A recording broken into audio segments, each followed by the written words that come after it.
ازيكم يا حبايب قلبي؟ عاملين ايه؟ يا رب تكونوا بخير ان شاء الله باذن الله. معانا النهارده طريقه عمل المدلعه. ما لها حق تتدلع طبعا، لان هي واخده كل الدلع كله. تعالوا مع بعض نشوف الفيديو ان شاء الله.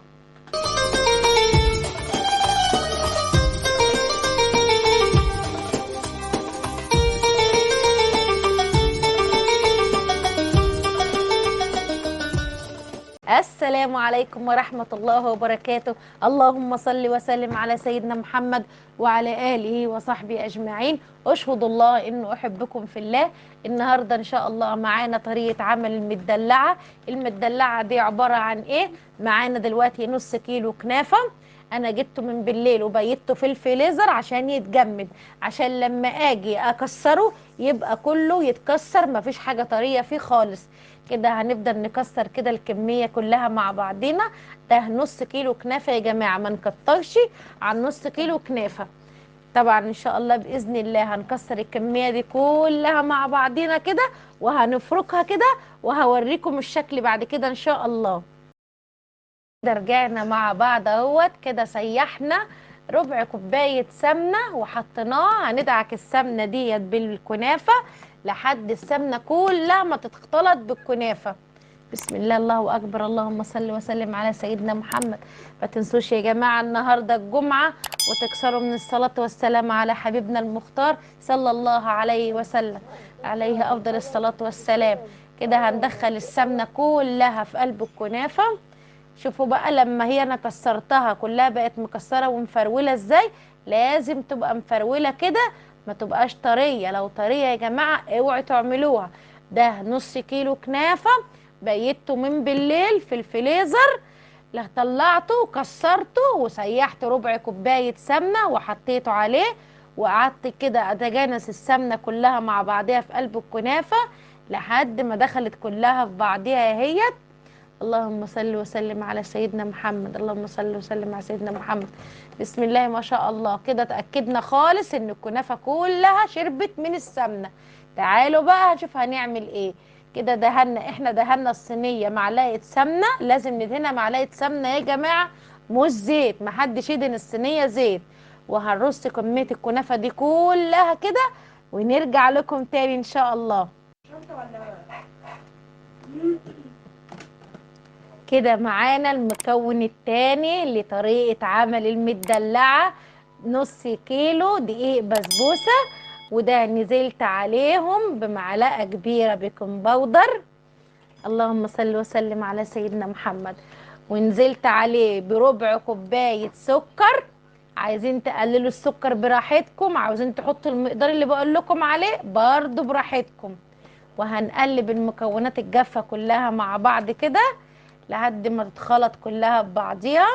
وهننزل بقى بنص كوباية سمنة متسيحة، يا ما سخنتش، انا سيحتها بس عشان اعرف الف فيها البسبوسة.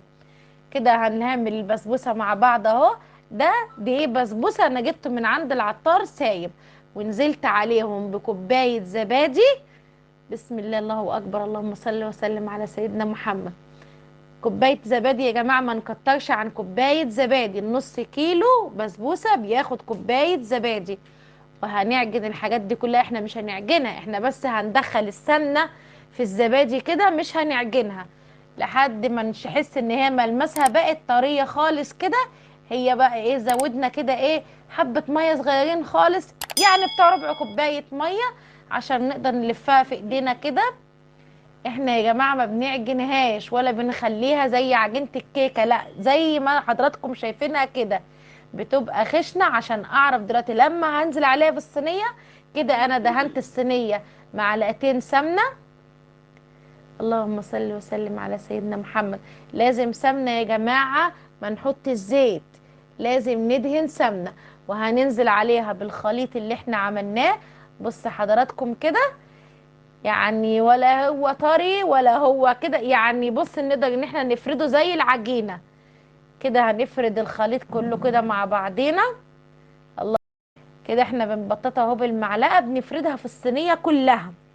بنفرد الدقيق البسبوسة في الصينية كلها عشان الخليط يتجرس معانا كده. بسم الله ما شاء الله. بنعمل الكريم الشانتيه اهو، ربع كيلو كريم شانتيه، ربع كوبايه ميه ساقعه متلجه، وبنخلط الكلام ده كله مع بعضه. تعالوا بقى هنشوف هنعمل ايه ان شاء الله. كده بسم الله ما شاء الله. البسبوسه طلعت من الفرن اهي. هننزل عليها بقى بالكريمه، الكريم شانتيه اللي احنا عملناه مع بعض. حطينا على الكريم شانتيه ربع كوبايه ميه ساقعه، ربع كيلو كريم شانتيه، ورقه فانيليا، وضربنا كل الكلام ده مع بعضه ونزلنا عليها اهي بالبسبوسه. بسم الله اللهم بارك، اللهم صل وسلم على سيدنا محمد.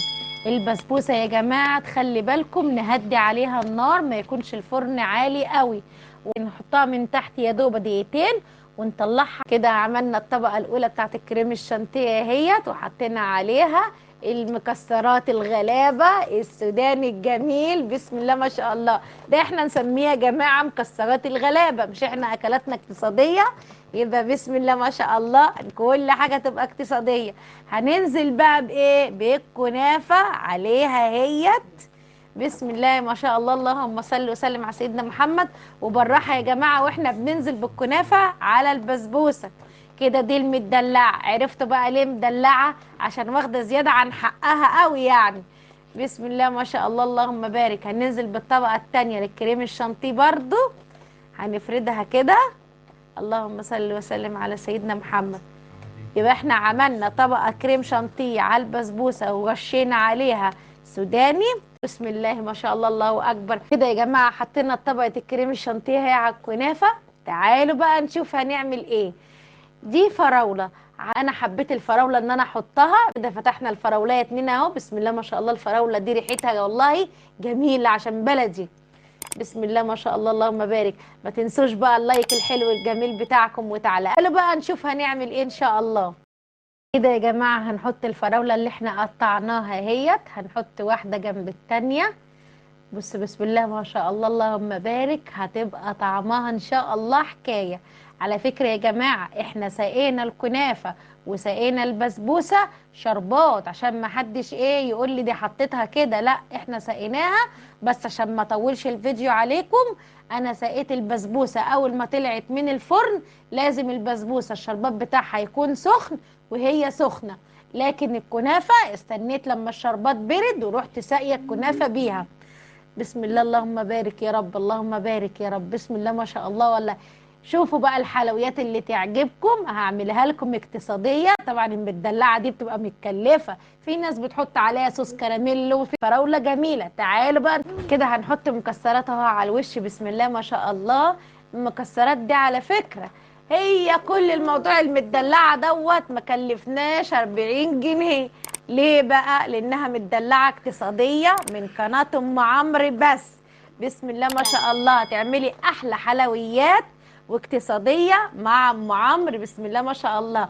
ما تنسوش بقى اللايك الحلو الجميل بتاعكم وتعليقاتكم الحلوه واشتراكاتكم الجميله. واحسن من ده وده ان انتوا تصلوا على الرسول صلى الله. تعالوا نشوف الشكل النهائي ده. طبعا يا جماعه الشكل النهائي للمدلعه الجميله. بسم الله ما شاء الله اللهم بارك يا رب. الطعم ولا الريحة حكاية والله العظيم. بسم الله ما شاء الله اللهم بارك. ما تنسوش بقى اشتراكاتكم الحلوة الجميلة وتعليقاتكم الجميلة، وحطوا اللايك الجميل بتاعكم، وصلوا على شفيعنا المختار صلى الله عليه وسلم في التعليقات. سمعوني الصلاة والسلام على سيدنا محمد صلى الله عليه وسلم. واستودعكم الله الذي لا تضيع ودائعه.